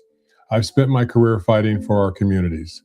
When I saw Edison celebrating $4.5 billion in profits while Eaton fire survivors struggled to make ends meet, it made me simultaneously sick and furious. Families and individuals are dealing with financial pressure, insurance delays, costly remediation, and the painful question of how to rebuild their lives, while the utility that caused the fire is paying its executives millions and is more profitable than ever. That's not justice, that's a disgrace. Join the lawsuit with LA Fire Justice to hold Edison accountable. We're here to help you, your family, and our community recover. Visit lafirejustice.com today to learn more about your eligibility and how to start. Advertisement. Douglas Boxer, 221 East Walnut Street, Suite 100, Pasadena, California, 91101 is the attorney responsible for this ad. LA Fire Justice is proud to sponsor Conversation Live, Altadena Rising with James Farr on KBLA Talk 1580. Going to a World Cup match in LA this summer? Ditch the parking stress and ride Metro. With direct service from across LA County, it's the easy way to get there for just $1.75 each way. Attention, if you racked up $10,000 or more in credit card debt, Are you barely getting by making minimum payments? With credit card debt reaching all-time highs, National Debt Relief is notifying consumers about significant debt relief options currently being made available to help those with overwhelming credit card debt. These options may reduce a large portion of credit card debt for those who qualify. You don't need to declare bankruptcy or take out a consolidation loan, and you may only have to pay back a fraction of what you owe, even if you have bad credit. National Debt Relief has already reduced the credit card debt for more than 550,000 consumers. So don't wait. If you owe $10, $20, or even $100,000 in credit card debt, you can now take advantage of this financial debt relief as the cost of living continues to skyrocket. To check what debt reduction you may qualify for, call 800-857-4433. 800-857-4433. Again, that's 800-857-4433. KBLA Talk 1580. We've got a lot to talk about. KBLA Talk 1580, connecting you with services and solutions. The BLM Center for Black Power is a hub for Black activism in the city of Los Angeles, a standalone nonprofit affiliated with Black Lives Matter LA. The venue is home to live events, meetings, and organizing drives for Black-led community-based organizations. It is also the base of operations for Black Lives Matter LA. Built on what used to be a nuisance property owned by an arms dealer, the BLM Center for Black Power is in the heart of Leimert Park and has opened its doors to everything from youth organizers to toy drives to film screenings and community town hall meetings. To make a donation or make a request, please visit blmla.org. That's blmla.org. This is a community call to action from KBLA Talk 1580. Hey there, Los Angeles. This is James Lucky Jr., publisher and editor of Los Angeles News Observer. Are you hungry for news that matters to you in the African-American communities of Los Angeles? Well, buckle up, because we got the scoop you've been craving. Stay in the know and never miss a beat with our free weekly publications conveniently available near you. Or hop on the digital wave and become an exclusive subscriber at OGNSC.com. Don't forget to join the party on Instagram and Twitter at OGNSCINC for behind-the-scenes access and sizzling updates. No more FOMO. Let's stay informed, connected, and empowered together. Now back to more of Jesse Jackson Jr. on KBLA Talk 1580. The Jesse Jackson Jr. Show. The Jesse Jackson Jr. Show. The Jesse Jackson Jr. Show. The Jesse Jackson Jr. Show. King Volley, drop the beat. Come on and talk with me. Come on and listen to me. Come on and talk with me. Come on and listen to me. KBLA Talk 1580. Download the app. I'm Jesse Jackson Jr. Welcome forward to the Jesse Jackson Jr. Show on KBLA Talk 1580. In this final segment, my very close and dear friend John Diggles is joining us. John has trailblazed notable first while serving as a catalyst for growth, change, and reinvention. Recognized for superior achievement and reputation management, John Diggles advises business, faith, and political leaders and brings an expertise in comeback, turnaround, and reinvention strategies. John, welcome forward to the Jesse Jackson Jr. Show. Jesse, it's good to be with you as always. John, we're normally in Worldwide with Johnny Mac. In the World House with Johnny Mac, usually discussing Martin Luther King Jr., and Johnny is not with us today. But we began a conversation about the 250th anniversary. And I mentioned it to you earlier today. I'm just grateful that you're available for this final moment. And you remind me of a conversation that we had at Northwestern Hospital in the lobby in a restaurant with my family that had been on close watch for my father sometime in the middle of last year. Yeah. And I'd like you to share that story with our listeners, John. You know, it was really powerful. Well, it was a powerful night because your father had gone into the hospital and we were all together. It was my honor to be there with you and your family. And you and I were talking about the meaning of July 4th. And as you know, I'd shared with you that I come from a family of veterans. You know, earlier this week on Memorial Day, you know, we spent every Memorial Day, we would go to parades with our veteran relatives. We would have barbecues with them. We would tour VFW halls. this Memorial Day is recently, obviously, it started at the cemetery with those people, with the family that we, used to have with us, and then going to the parades. And I was sharing that with you, what I learned from coming from a family of veterans, and you shared with me the different definitions of July 4th for so many different Americans. And it took me, I had to hear you out. Because of where I come from, my family of veterans, what they taught me about this day.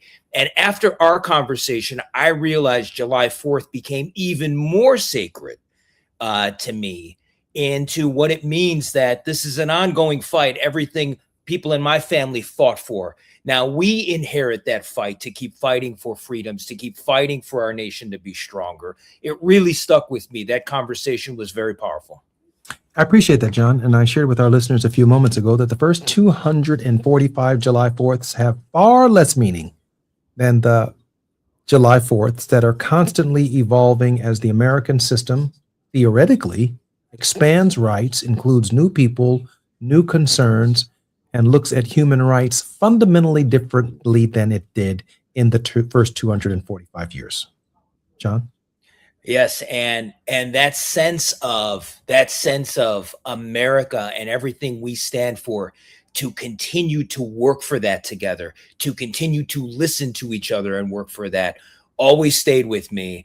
My family did teach me that when you serve our country, that sense of service comes through for every single one of us, and that thread continues from Memorial Day to the 4th of July, and that we all think about how we have to serve. That's really where that conversation went for me with you.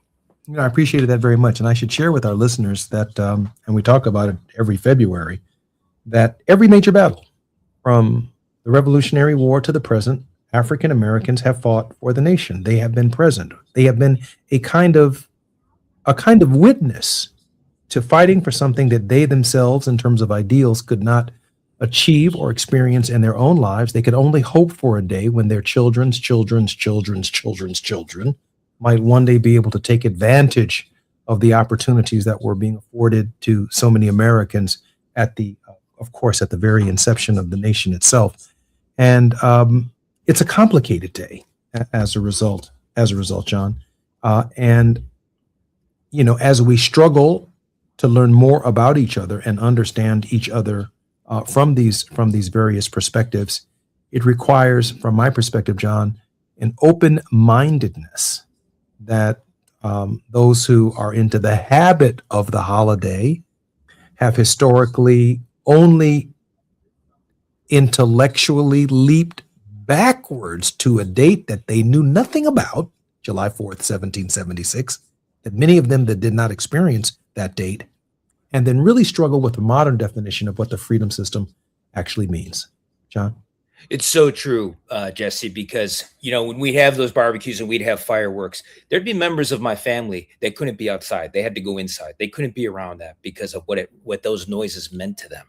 And so I always remember that on these days that we celebrate, and we'll be celebrating the 250th anniversary, that it's always more these symbols of celebration mean something sometimes different to our neighbors and to our brothers and our sisters here in our country. And by being open-minded and listening, we can understand, and that gives us a sense of reflection, and that is even a path to a more powerful celebration.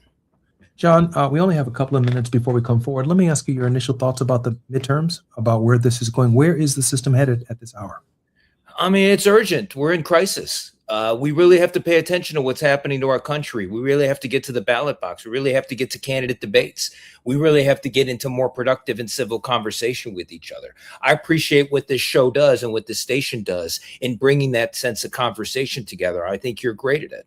And I think that by doing that and being open-minded, we can realize those differences are okay, because that's what makes us great.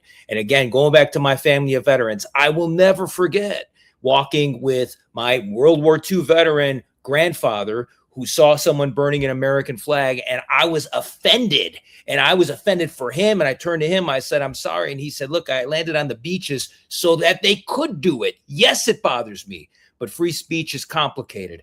It always stuck with me because I had trouble with that as well, but I realized what he was saying to me.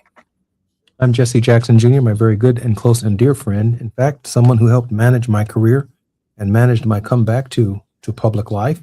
I'm so grateful for John's efforts. John is one of the brightest stars in progressive politics in the United States. He's in the reputation management business, but he's also done some extraordinary work in bringing the idea of healthcare for all Americans that's affordable, that's high quality. We're so grateful for your service as we move towards the 250th anniversary of our nation, John. Thank you, and God bless you, Jesse. I appreciate Thank you for joining me, John. I'm Jesse Jackson Jr. You've been listening to the Jesse Jackson Jr. Show on KBLA Talk, Fat Meat, to KBLA Talk 1580. On tomorrow, Fat Meat Fridays, our very special and regular contributor and creator, Gina Towns, will be with us, and some very special guests. More on KBLA Talk 1580 when we come forward. KBLA 1580 Santa Monica.